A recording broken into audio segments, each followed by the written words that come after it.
Void offloading. Number 1. Sir, ma'am, sis, langga, dudong. Tanggalin nyo sa mindset nyo yung kesyo, may pera kayo. Yung kesyo, may sponsor kayo.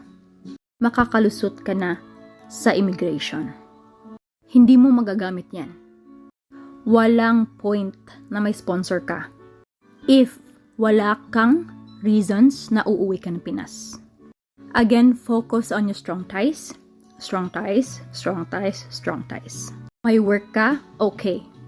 Kung wala kang work, pwede kung may negosyo ka? Okay. Kung wala ka naman niyang dalawa, may anak ka or senior parents. Or baka may inaalagaan ka na kapamilya mo.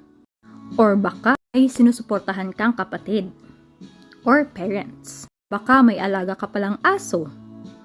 Baka may mga future court hearings ka or schedules na dapat andun ka at bawal na hindi ka umattend. Baka you have insurance and loans. Wag na wag nyong gagamitin sa IO na may sponsor kayo. Wag na wag nyong i-reason sa IO na may pera kayo. Kasi hindi yan sapat. If wala ka namang reason na uuwi ka, nga ka doon sa immigration. Okay? Hindi mo yan madalala sa, ito yung sponsor ko, kasama ko yung sponsor ko. Hindi yan.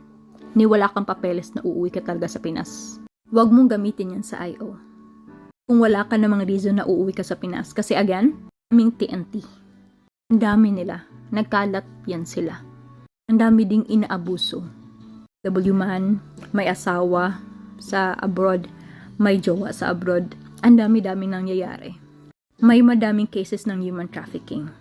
There's no point na may pera kayo. There's no point na may sponsor kayo kung wala kayong strong ties. Mag-isip ng ano yung pwede nyo magamit. Hindi naman isa lang. Damihan nyo para sure. Ha? Kasi ang dami nyo na. Ang dami nyong offload. Tanggalin nyo yan sa isip nyo na kesyo may pera kayo. Wala yan. Walang silbi yan. Pera lang yan. Wala kang reason na uuwi ka.